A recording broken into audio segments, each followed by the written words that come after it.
Andrew, how are you? I'm doing great, Eric. How are you this morning? Doing fantastic. It's a beautiful day in Pittsburgh. How's the weather where you're at? I'm sitting here in my office looking out the window. The sun is shining. It's supposed to be mid 70s. This is what spring is supposed to be like. That's good. Let's get started. You ready? Sounds good. Yep. This is our third edition of this series of Chopping It Up. Excited to have my friend Andrew Ozlowski back, executive advisor who leads training here at the Cabbage. We'll start a new session here in the next couple weeks. You'll see some more stuff. I think the last session we had our chief legal officer on, Wesley Snell, talking about Allegion and the criticality of how business and legal terms play into securing the best contracts. So today we're going to talk a little bit about, we feel, the kryptonite on either side of how a negotiation could go. And nobody better to have this conversation with today than Andrew. Andrew, welcome to the Chopping It Up session here. Eric, thanks for having me back. And thanks for letting me hijack your series of Chopping It Up for the last few sessions. Yeah, I came to Eric shortly after I had joined Green Cabbage and said, hey, wouldn't it be great if we introduced the public to some of the new things we're doing around education and that alignment with legal, the things that Wes were doing. So I proposed to Eric that I hijack his Chopping It Up for the last three sessions. And as he mentioned, this is the last of those because we're going to kind of grow to talking about how we help people address some of the alignment challenges that Eric just referenced. But I'm going to flip the script on Eric today a little bit. Because normally he's interviewing people in these or asking questions to people in these sessions. And today I'm going to do that with him. And I'm going to steal his job for today. And again, lead him in the conversation. So now that he knows I'm leading and he's following, let's go ahead and get started. So, Eric, you mentioned we're going to talk about alignment today. And we're going to talk at a high level about alignment and answering these questions. But in order to get the answer to these questions, I got a number of other questions I'm going to ask you. So when you think about team alignment, deal team alignment, as it relates to a negotiation, what does that mean to you? Yeah, so from a deal side of it, working in a supplier and selling to a client, these folks are trained. They have training once a quarter. They understand how these individuals are measured, whether they're calling on the business, whether they're calling on IT, whether they're calling on procurement or finance. They have all the tools. They have the training, and alignment from them is really to find, who's going to talk, who's going to give them information that they might not have. So from a supplier side of it, it's really interesting to watch the dialogue, even though the client says, work through me. Never happens. Never happens. It's interesting. You just said something, because I think about deal team alignment and I immediately start thinking about the client side. You immediately jump to the supplier side, which I think about as well. So, but what I heard you say without directly saying it is sales teams have a team. Like it's just not the sales rep that, that's the face of the supplier. There's a team behind that rep. Did I hear that right? Yes, they have. It's no different than a professional sports team. You've got players, you've got the coach, you've got the general manager, and you got the owners, and they're all talking to the players, the ones that are working on the day-to-day basis, and they're getting a lot of coaching. So yes. So I'm up against a team of resources. Let me ask you another question related to that. This team of resources that a client is up against, how do they take advantage, for lack of a better word, of clients that aren't prepared for that alignment on the supplier side? Yeah, they're going to start with hard questions, right? And they're going to see what the reaction is to those hard questions.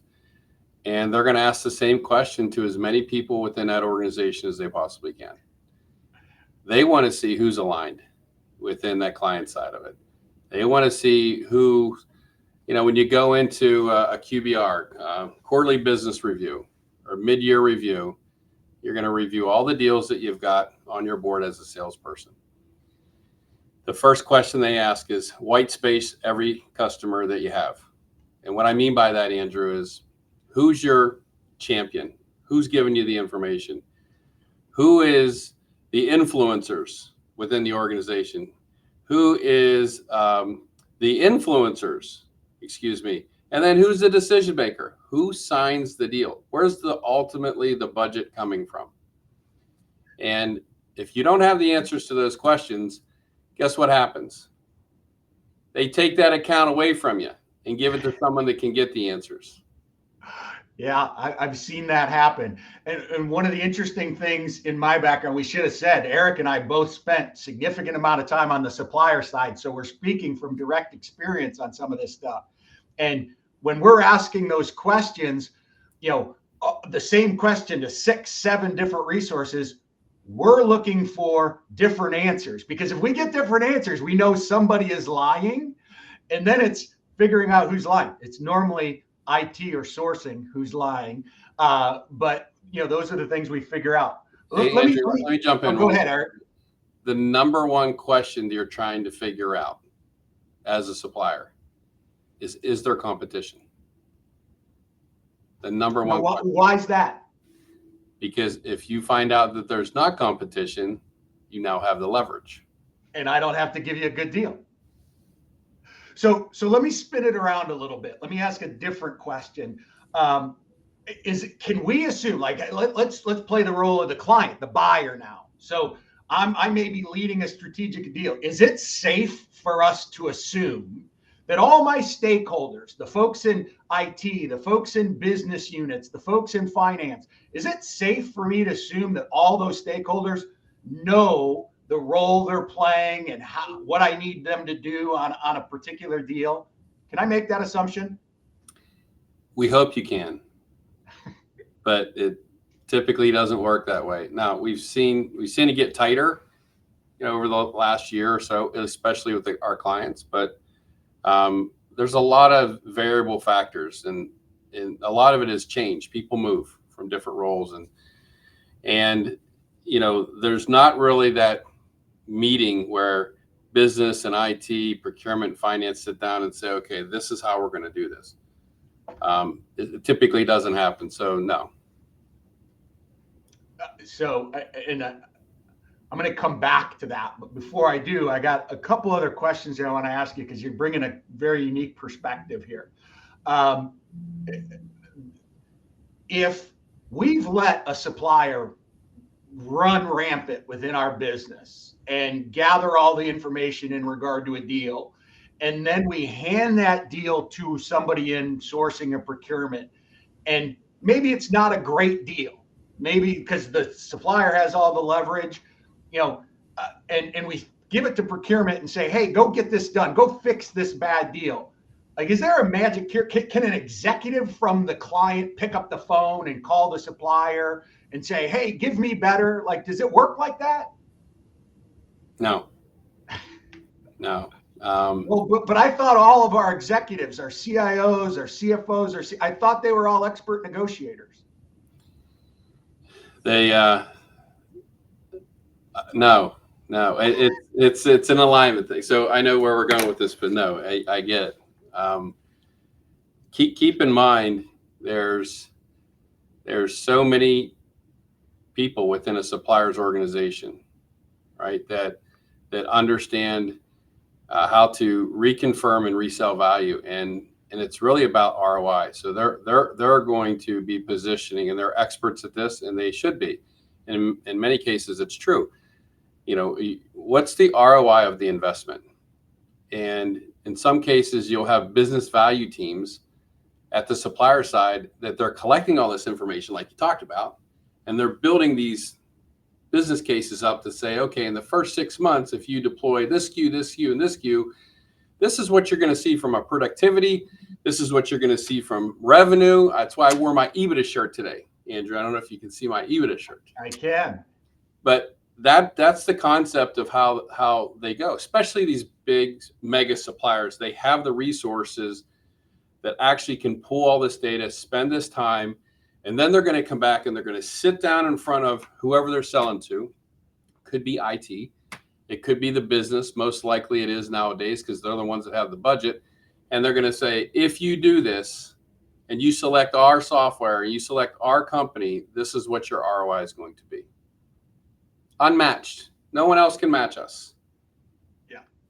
Well, and that ties back to, like, I'm connecting some dots of what you're talking about. Like, you talked about the value of information, and one of our colleagues talks about, well, information and the side that has more tends to have more leverage. And if I go back to the question I asked of, hey, can an executive or a sourcing representative fix a bad deal? Well, not if the supplier has all of the information and all of the leverage. And how they get that is when you don't have an aligned team. Because sometimes it's the executives that are sharing the information with the supplier. Yeah. So let me kind of take a step back from what we were just talking about, because we've just talked about, hey, if I don't have alignment, information tends to leak. I tend to not get the best deal outcomes. That's why this stuff is so important. Well, is there a process that clients should be going through or execute against to help them with alignment? Yeah. There's definitely different methodologies, and there's definitely proven processes. And really, the number one is you filter all communications through one or two individuals. That's it. You got to shut down. We talked about it on the last Choppin' Up session with Wes. Specifically, when you're negotiating legal terms, you don't always have to give all the information. Don't give all the information up front. To your point, Andrew, and it's so, and we see deals. This is what we do for a living. We sit back, we watch, we sit on the driver's side or the passenger side, and in some cases we lead deals. Here at Green Cabbage, we'll negotiate them. And it's really important. You have to have alignment within your organization. What's the process? Did we win the deal? Who's the risk? Who do we need to call? And then sometimes clients say, oh, you know what? You got the deal.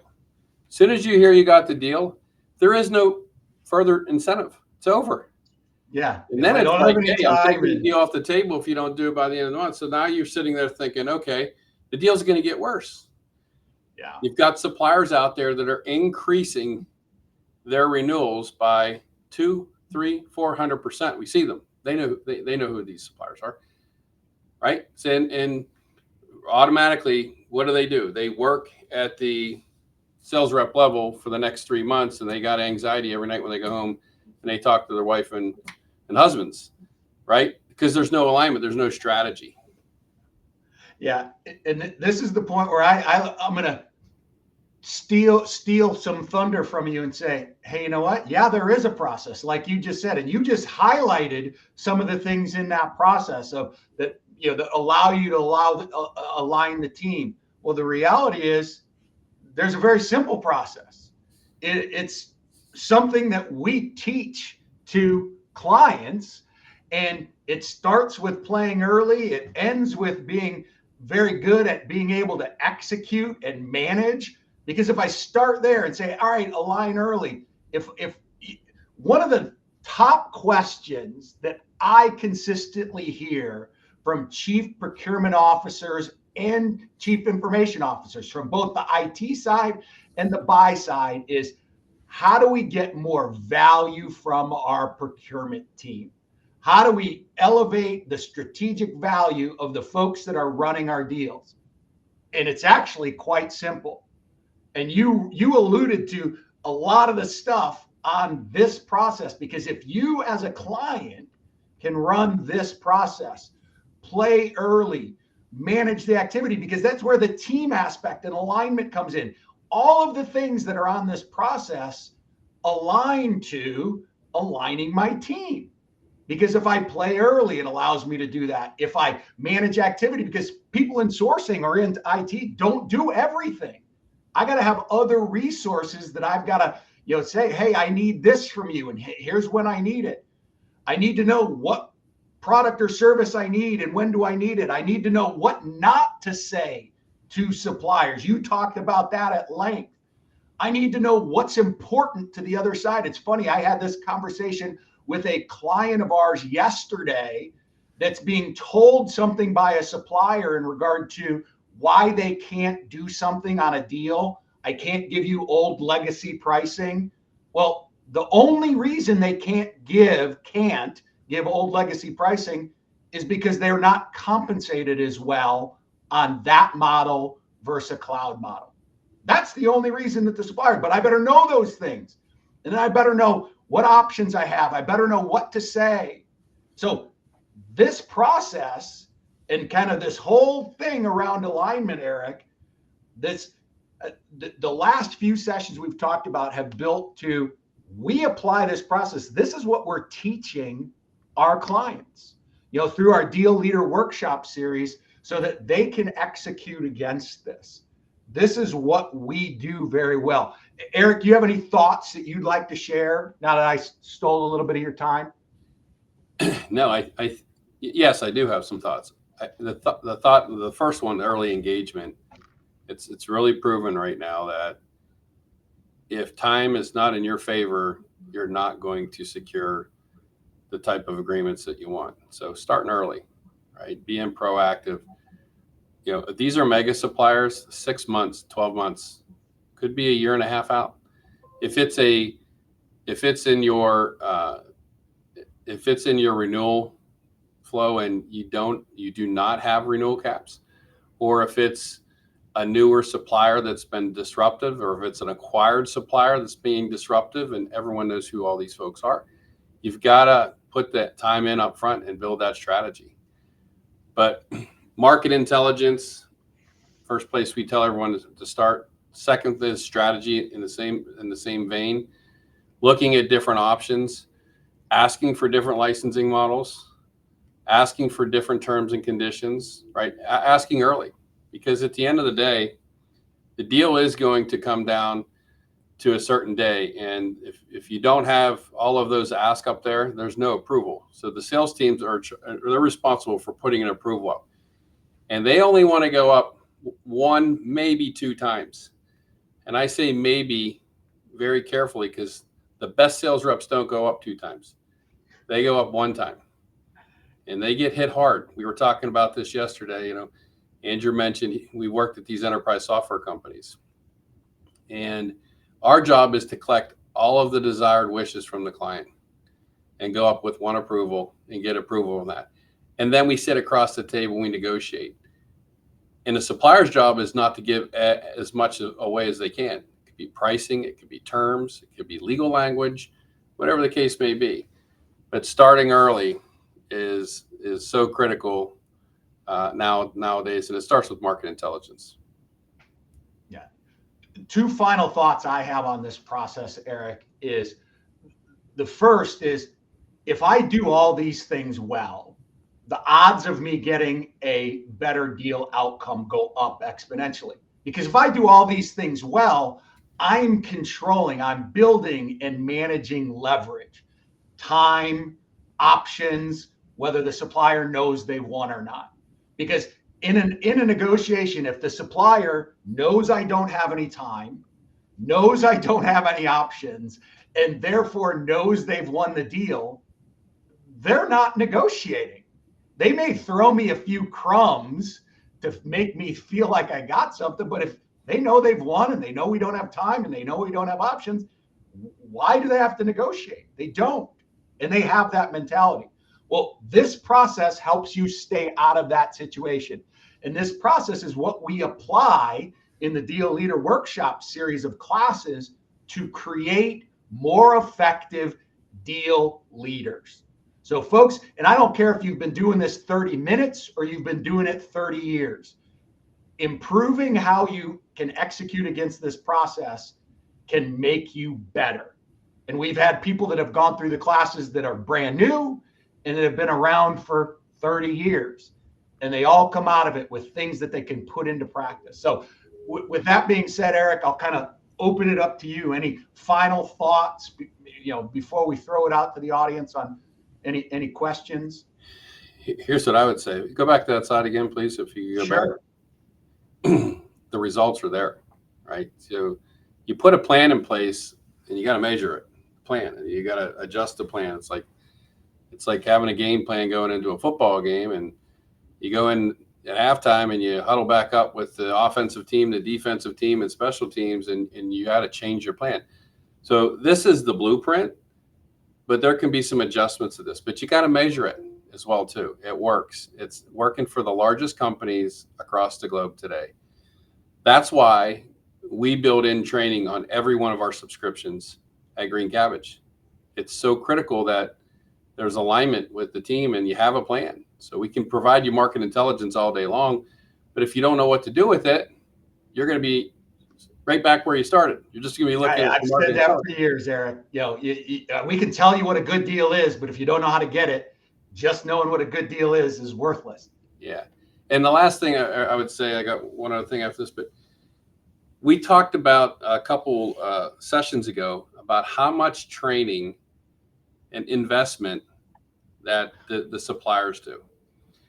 And I know when I worked at Oracle and Microsoft and Salesforce and these big companies, we would have training almost every other quarter. And the training was not the same training. The training might have been on empathy one time. The training might have been on business value. The training might have been on how to extrapolate how a C-level person's measured. They're always sharpening their skills, and they're good, right? So ask yourself what your company's doing to invest in training for your team. You're talking about the largest margin category, two of them, indirect technology and contingency workforce. I think the ROI on that investment in training will pay off. Yeah, substantially. Twice a year, every year when I was on the supplier side, at a minimum. Twice a year, every year, we went through, they'd take us out of the field and put us through training. And it was always about how to better execute our process, gather information, show empathy. Like you just said, how do I better execute my process? Yeah. And really positioning your counter. Like it's so critical where you follow the process and then you go back with your final ask. Let's say your final counter. This is what I can do, Andrew. Yeah. This is what we have board level approval on. This is how we can sign the deal by the end of the month. And by the way, let's flip things back. This one thing I want to say to your other point. When the supplier knows that they have the narrative in their corner, right? They're controlling the whole negotiation narrative, we call it. And they want to create a compelling event. Every day you see this. Guess what suppliers do almost on a biannual or in some cases a quarterly basis? What are they doing? They're increasing their pricing. Pricing's not going down. They're increasing their pricing. So, hey, listen, this deal's good, Andrew. It's at 70%, 75%, whatever the discount is. I'm going to hold that for you, but I just want to let you know next month our pricing's going up. But you can still get to 75%. It's going up 10%, but I'll still give that to you. Yeah. These guys are wizards. They're very good. Day. Right? And they look at the rest of the market. They look across the competitive landscape. You look at AWS, GCP, OCI, Azure, pricing's changing all the time because they're not just looking at their customer base. They're looking at how they can secure more of the market share, rightfully so. Whether it's technology or you're selling fruit, that's what pricing and packaging people do. And their jobs are to create more EBITDA for their business. Yeah, I always talk to clients, Eric. I love because you bring up ideas to make me think. We are very rarely dealing with suppliers that are not for profits. They're in this to make money, and their job is to generate as much revenue as possible. And we've got to find ways to not give them as much revenue as possible. And that process goes a long way to being able to do that.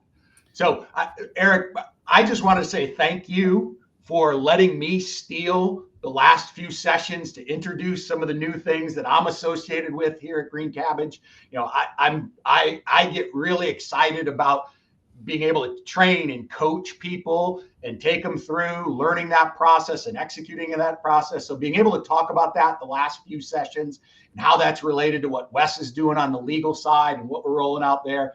I just want to say thanks for letting me hijack your Chopping It Up sessions for the last few times. I loved it. You know, you're always welcome to be on the Chopping It Up session.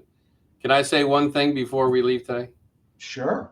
It's really, I heard this, spent 23 days out of the last month on the road, met with a lot of customers and prospects. And what we're learning is there's different skill set levels, and procurement is not an overstaffed area. It has never been. And a lot of people, they think technology is a cool category. So they raise their hand and they're going to go from buying containers to technology. So what I would say is a very common theme. And I heard this from one of the largest social media companies in the world. And they have a new thing internally. It's called invest in your people and the business will win. And it's so true. And what they mean by that is sharpen their skills, give them training, continue to put them first when it comes to specifically these categories that we're talking about now. It's a no lose situation. And if you want to win, you imagine getting 2.5%, 3.5%, 4.5% discounts, better deals on renewals. Imagine getting 5 to 10 to 15% better on net new purchases. These are big numbers. The business is definitely going to win. I can't agree with you more. You're singing my song, Eric, because it's what I do every day. And hopefully a little bit of my personality has come across in some of these sessions. Like if you like it, if you come to training for me, you're not going to sit there and be bored. I'll tell you that right now. That's true. That's true. So Eric, I think people, if they don't have any questions right now, but more come up, we got lots of contact information here for folks to reach back out to us. I'm more than happy to answer questions in regard to this process, how it directly applies to what we do from an education perspective, or any other things in regard to what Green Cabbage can potentially offer to folks. Yep, it doesn't look like we have any questions, but thank everybody for dialing into another session of Chopping It Up. Andrew, you've been great. Been great. A little fast fact, Andrew and I both played college football. I still have my college weight on me. He lost his, which is great. Yeah, I did. All right, Eric. Oh, there are questions. Alex is telling us there are some questions. So Alex, you want to come on and share them, or are we opening up a line?